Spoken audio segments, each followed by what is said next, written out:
അത് നടപ്പിൽ വരുത്താൻ വേണ്ടി അവരുണ്ടാക്കിയ ടീമുകളാണ് ജമമുജ തബ്ലീഗ് ആൻഡ് കമ്പനി അല്ല. പക്ഷെ പലരും പല ശൈലിയിലാണ് എന്ന് മാത്രം. ഇത് ഞാൻ പറയുന്നതല്ല, ഇവരുടെ നാവ് കൊണ്ട് തന്നെ ആദ്യം ഞാൻ തെളിയിക്കാൻ പോണത്, പ്രമാണങ്ങൾ ആരും മോശമായി കാണരുത്. അത് പരമാവധി നമ്മളത് അംഗീകരിക്കുന്ന കൂലത്തിൽ വരണം, പ്രമാണങ്ങൾ അംഗീകരിക്കുന്ന രൂപത്തിൽ വരണം. അതിനെ മോശക്കാരായി കാണരുത്. അതാണ് ഇസ്ലാം എന്ന് മുജാഹിദ് പ്രസ്ഥാനത്തിന് വലിയ നേതാവുണ്ട്, സക്കരിയ സ്വലാഹി എന്നാണ് അയാളെ പേരെന്ന് എനിക്ക് തോന്നുന്നത്. അയാളെ പ്രസംഗത്തിൽ അയാൾ പറയുമ്പോൾ അത് ഞാൻ കുറെ ക്ലിപ്പിനിടാൻ പോവാണ്. ഈ ക്ലിപ്പ് ഞാൻ ഇടുന്ന സമയത്ത് വിമർശനായിട്ട് നിങ്ങൾ കാണരുത്. ഞാൻ പറയുന്നത് ആരോപണമല്ലാതിരിക്കണമെങ്കിൽ അത് അവർ പറഞ്ഞതാണെന്ന് വരണം. അത് വരണമെങ്കിൽ ഞാനത് അവിടെ ഇടണം. അതോ ഞങ്ങളെ മൗലിമാർ ആക്ഷേപമല്ല, അതിനോട് സഹകരിക്കണമല്ലോ. ഞങ്ങളെ മൗലിമാരെയും കൂടെ പരിഗണിക്കുന്നുവല്ലോ. അതെ, അതായത് പരിഗണിക്കാൻ സത്യം ചെയ്യുന്നത്. അപ്പൊ ഞാൻ പറഞ്ഞത് കളവാകാതിരിക്കും. നിങ്ങൾ ശ്രോതാക്കൾക്കാണെങ്കിലോ സത്യം പെട്ടെന്ന് ബോധ്യപ്പെടുകയും ചെയ്യും. അതിന് ബറക്കത്തിന് ആദ്യം സക്കരിയസ്ലാമിനെ ഇട്ടു കൊടുക്കാം, 3-ാം നമ്പർ. പൊതുജനങ്ങളെ മുമ്പിലിട്ട് മഹത്തായ പ്രമാണങ്ങളെ പുച്ഛിക്കുന്ന ഈ പ്രവണത ആർക്കാണ് ഗുണം ചെയ്യുക എന്ന് നിങ്ങൾ ആലോചിക്കണം.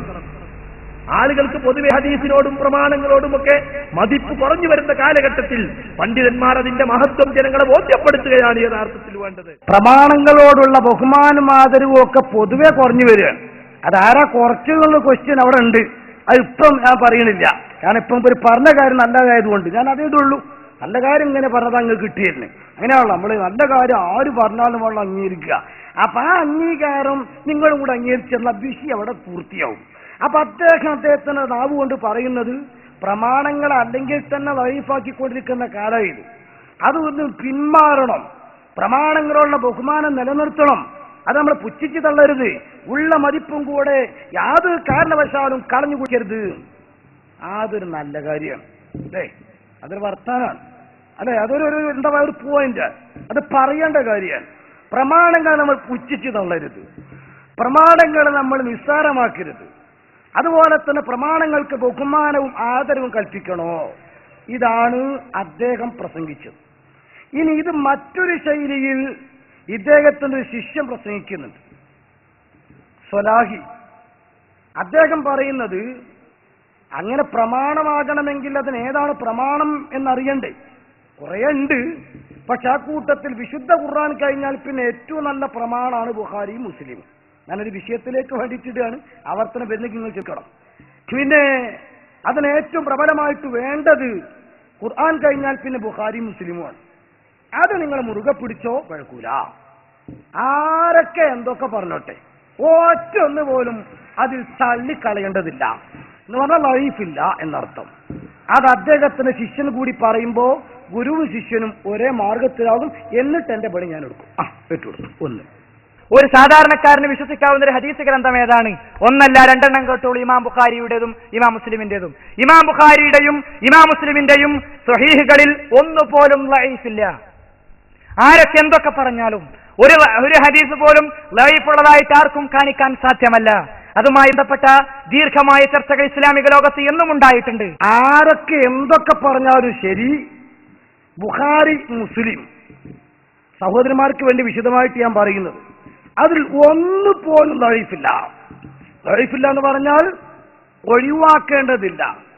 ദീർഘമായ ചർച്ച പണ്ഡിത ലോകത്ത് നടന്നു. ഇയാൾ വെറുതെ അങ്ങ് പറഞ്ഞതല്ല, ദീർഘമായ ചർച്ച പണ്ഡിത ലോകത്ത് നടന്നു. നടന്ന അടിസ്ഥാനത്തിൽ അദ്ദേഹം പറയുന്നു ഒറ്റൊന്നും തള്ളിക്കളയേണ്ടതില്ല. അങ്ങനെ അവര് ഈ തെളിവുകളെല്ലാം അംഗീകരിക്കേണ്ടതാണ് എന്ന് പറഞ്ഞപ്പോ സ്വാഭാവികമായിട്ടും നമ്മൾ ചില തെളിവുകളൊക്കെ കാണിക്കാൻ തുടങ്ങി. എന്തേ? സുന്നത്ത് ജമാഅത്തിന്റെ ആളുകൾ ചെയ്യുന്ന ഒരുപാട് കാര്യങ്ങൾ. ആ കാര്യങ്ങളിൽ ഉദാഹരണത്തിന് പറയട്ടെ, ഒന്ന് മാസപ്പിറ ഉറപ്പിക്കൽ, അതുപോലെ തന്നെ തറാവീഹ് നിസ്കരിക്കൽ, മന്ത്രിച്ച് ഊതൽ, മക്ബറയെ ബഹുമാനിക്കൽ, കുനൂത്ത് ഓതൽ, സ്ത്രീ പള്ളിയിൽ പോകേണ്ടതില്ല എന്ന് പറയൽ, കൂട്ടുപ്രാർത്ഥന നടത്തൽ, മരിച്ചടത്ത് ഓതൽ, മയ്യത്തിന് വേണ്ടി പ്രാർത്ഥിക്കൽ, മയ്യത്തിന് വേണ്ടി സദഖ കൊടുക്കൽ, അങ്ങനെ തുടങ്ങി കുറെ കാര്യങ്ങൾ തെളിവുകളെടുത്ത് നമ്മൾ പറയാൻ തുടങ്ങി. ഉദാഹരണത്തിന് പറയട്ടെ, ബഹുമാനപ്പെട്ട സലമത്ത് ബിനുൽ അക്വർ റളിയല്ലാഹു അൻഹു സ്വഹാബിയാണ്.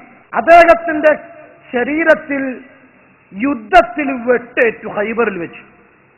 വളരെ ഡേഞ്ചറായ മുറി.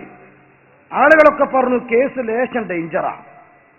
ബഹുമാനപ്പെട്ട സലമത്ത് റളിയല്ലാഹു തആല അൻഹു എന്ത് മനസ്സിലാക്കി, ഇനിയിപ്പോ ഭൗതിക ചികിത്സ കൊണ്ടൊന്നും ഇപ്പൊ ഇതിന് രക്ഷ കിട്ടൂല, കാരണം അവരൊക്കെ എഴുതി തള്ളിയ കേസാണ്. ഇനി ഒരു നല്ല സ്പിരിച്വൽ ഡോക്ടറെ കാണാം, ആത്മീയ ചികിത്സാരിയെ ഇലാ ഹളറത്തി റസൂലില്ലാഹ്. ചെറുപ്പക്കാർ മനസ്സിലാക്കണം. നേരെ ചെന്നിട്ട് പറഞ്ഞു, നബിയെ ഇഷ്ടകൈത്തു, എന്റെ കാല് ആകെ വിഷമത്തിലാണ്, ഞാൻ വളരെ വിഷമത്തിലാണുള്ളത്. അള്ളാഹുവിന്റെ ഹബീബ നബി തങ്ങൾ പറഞ്ഞു, ഇങ്ങോട്ട് നീട്ട്. കാല് നീട്ടി. ഫനഫസ ഫീഹി റസൂലുള്ളാഹി സലാസ നഫസാത്ത്. 3 ഊത്ത് ബഹുമാനപ്പെട്ട നബി തങ്ങൾ അങ്ങ് മന്ത്രിച്ചൂതിയപ്പോൾ സലമത്ത് റളിയല്ലാഹു തആല അൻഹുവിന്റെ കാല് സുഖപ്പെട്ടുപോയി. കൊല്ലങ്ങൾ ഒരുപാട് കഴിഞ്ഞ ശേഷം സലമത്തിനോട് കുട്ടികൾ ചോദിക്കുന്നു മുറിവിനെ പറ്റി. വിശദമായി പറഞ്ഞ ശേഷം സലമത്ത് പറയുന്നു, ഈ ടൈം വരെ പിന്നെ എനിക്ക് ആ മുറി ഒന്ന് റീടെസ്റ്റ് പോലും നടത്തേണ്ട ഗതി വന്നിട്ടില്ല. മണിപ്പാൽ ഹോസ്പിറ്റലിൽ നിന്ന് ബാൻഡേജ് ചുറ്റിയതോ അല്ലെങ്കിൽ ഒന്നായിട്ട് നാം അത് പിന്നെ കമ്പി തുളച്ചിട്ടതാണെങ്കിലും ഒരുപക്ഷെ 6 മാസം കഴിഞ്ഞ് പ്ലാസ്റ്റർ വെട്ടി നോക്കുമ്പോൾ ലേശർ വളവ് കാണും. പിന്നെ അത് വൈദ്യരെ കൊണ്ടൊന്ന് ഒഴിഞ്ഞ് ശരിയാക്കലാണ്, അല്ലെങ്കിൽ പിന്നെ രണ്ടാമത് പൊട്ടിച്ചിട്ട് ഏക്കലാണ്. റസൂലുള്ളാഹിന്റെ ഊത്ത് കൊണ്ട് കംപ്ലീറ്റ് സുഖമായി. അപ്പൊ മന്ത്രിക്കാം എന്നായി.